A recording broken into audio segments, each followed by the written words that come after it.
Anywhere you go, you belong.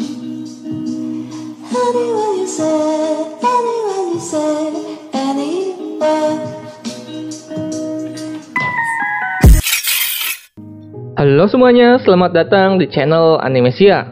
Bagi kalian yang baru bergabung, silahkan klik like dan subscribe terlebih dahulu, karena channel ini akan update video-video terbaru seputar anime seru lainnya. Pada episode sebelumnya, kita akhirnya diperlihatkan dengan identitas dari gadis misterius yang ada di sekolahnya Miko.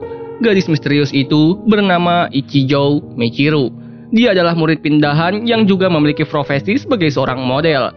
Dalam episode sebelumnya, kita juga diperlihatkan dengan ketertarikan Michiru terhadap Miko. Nah, akan seperti apakah cerita selanjutnya? Yuk langsung aja kita menuju ke cerita. Episode kali ini berjudul Ada Satu Sisi, Si Anak Baru Yang Mana Hanya Aku Yang Bisa Lihat. Panel dibuka dengan memperlihatkan sebuah ruangan seni yang ada di dalam sekolah.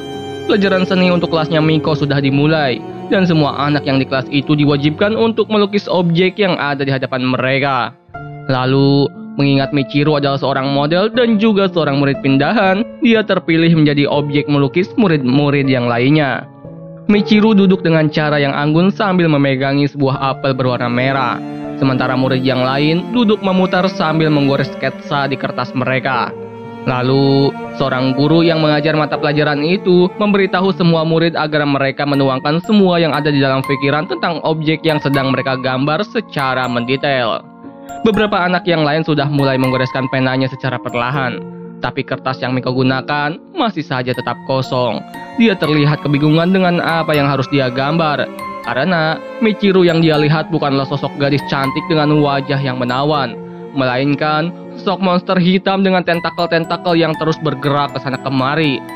Di sisi lain, dua orang teman sekelas Miko asik mengobrol. Salah seorang dari mereka merasa beruntung karena Michiru jadi model untuk mereka. Namun teman bicaranya mengatakan kalau seni itu bikin bete. Percakapan mereka terdengar oleh sang guru sehingga membuatnya ditegur karena mereka terlalu asik mengobrol. Sementara itu, Michiru terus-menerus memperhatikan Miko yang berkali-kali memalingkan pandangan darinya. Dalam benaknya, dia ingin tahu sebenarnya apa yang terjadi dengan Miko. Miko sendiri berpikir kalau sosok Michiru berbeda dengan makhluk lain yang pernah dia lihat. Dia tidak bisa mengabaikannya begitu saja. Selain itu, dia juga tidak bisa melihat seperti apa penampilan Michiru yang sebenarnya. Jadi, pelajaran melukis ini jadi sangat rumit untuknya. Dan karena hal itu juga, Miko bermaksud mencontek gambar milik Hana yang sekarang sedang melukis di sebelahnya. Namun, pandangan Hana berbeda dengan pandangan kebanyakan orang yang ada di sana. Dia malah melukis apel yang sedang dipegang oleh Michiru dengan ukuran yang sangat besar sampai sampar memenuhi seluruh kertas gambar miliknya. Sambil tersenyum puas, Hana berkata, "Mantap." Dan hal itu tentu saja membuat teman sekelasnya merasa kikuk. Terlebih lagi Miko, dia sudah menduga apa yang akan dilukis oleh Hana bukanlah Michiru, karena ketertarikan Hana terhadap makanan mengalahkan segalanya. Berbeda dengan murid-murid lainnya, sang guru memuji Hana dengan mengatakan kalau gambar Hana sangat bagus karena dia berhasil menggambar tekstur apelnya dengan sangat baik. Tapi bu guru juga mengingatkan Hana untuk fokus ke bagian lainnya selain apelnya setelah memperhatikan dan memahami motifnya dengan baik. Nah, Miko yang mendengar hal itu pun mencoba memejamkan mata dan menajamkan ingatannya. Dia mulai mengingat semua roh-roh yang selama ini pernah dia temui. Dalam benaknya, Miko berkata mungkin memang benar kalau dia tidak pernah terlalu memperhatikan. Dan mungkin sekarang adalah kesempatan yang tepat. Sementara di sisi lain, Michiru yang sejak tadi memperhatikan melihat kejadian yang barusan dilakukan oleh Miko. Menurutnya, Miko adalah seorang perempuan yang menarik. Selain itu, Michiru juga penasaran kenapa Miko tidak pernah mau menatapnya sejak tadi. Nah, Miko yang sudah mendapatkan inspirasi perlahan mulai menggoreskan penanya. Dia berpikir sejenak mengenai tentakel-tentakel panjang yang dimiliki Michiru, jumlahnya mirip dengan yang dimiliki oleh seekor gurita.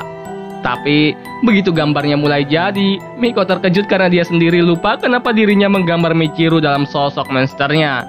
Miko kembali memperhatikan Michiru, tapi kali ini tentakel-tentakel Michiru menggulung-gulung di atas kepalanya. Dan hal itu membuat Miko sedikit khawatir. Dan tiba-tiba saja dengan sangat cepat, dua tentakel milik monster itu mengarah ke arah mata Miko dan berhenti tepat di depan matanya. Tentakel-tentakel tajam itu mekar dan memperlihatkan kedua bola mata miliknya. Dan hal itu tentu saja membuat Miko ketakutan dan langsung menangis. Lalu, tiba-tiba saja salah seorang murid lain berkata dan memuji salah satu teman Miko yang memiliki bakat dalam hal melukis. Dan hal itu tentu saja membuat semua murid lain menengok ke arah gadis yang bernama Shiho itu, termasuk juga Miko. Miko memperhatikan kejadian itu dan membuatnya jadi kesempatan untuk menghindari tatapan mata monster yang ada di hadapannya dan berlari ke arah Shiho. Di sana, Miko akhirnya melihat wajah asli Michiru dari lukisan yang dibuat oleh teman sekelasnya itu. Dia sempat terkejut, tapi temannya yang lain juga menengok lukisan yang ada di kertas gambar Miko dan bertanya, "Apa itu Miko? Apakah itu gurita goreng?" Rasa-rasanya menurut Mimin lukisan Squidward tentakel yang bernama tampan dan pemberani sepertinya lebih baik daripada lukisannya Miko. Nah, tak selang berapa lama, bel pun berbunyi, pertanda bahwa kelas seni sudah selesai di hari itu, dan Bu Guru menginstruksikan agar para murid untuk kembali duduk ke tempat masing-masing.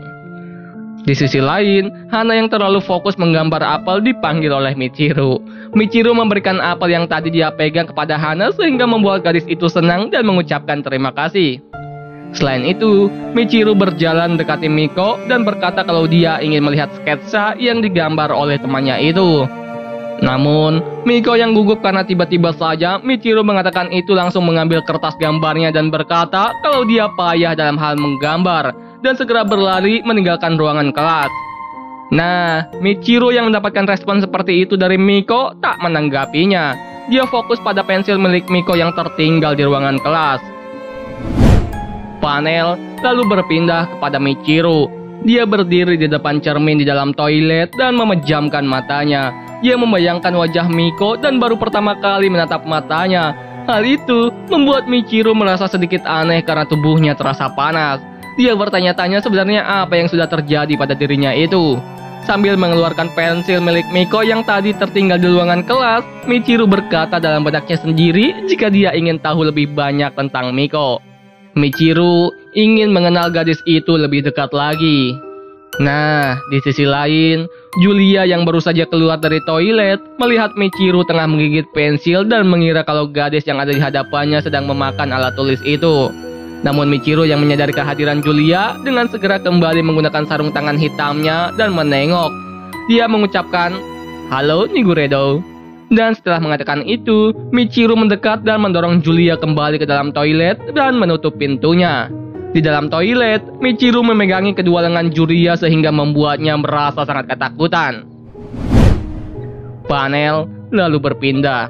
Di malam hari, di dalam sebuah rumah seorang gadis tengah memainkan handphonenya. Gadis itu adalah Miko.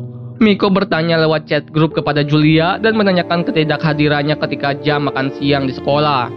Lalu, sejurus kemudian, Miko merasakan kehadiran seseorang yang tengah berdiri di balik tiang di jalanan yang sepi.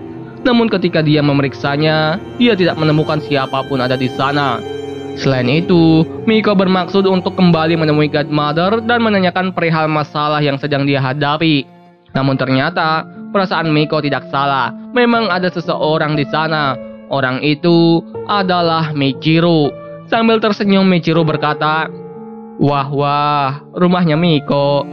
Dan panel pun berakhir. Nah, pada episode kali ini, kita diperlihatkan dengan sikap misterius yang dilakukan oleh Michiru. Sebenarnya, apa tujuan Michiru? Apakah dia akan menjadi partner yang menguntungkan bagi Miko atau justru akan mencelakainya? Nah, mari kita bersama-sama menunggu dalam episode berikutnya. Bye-bye!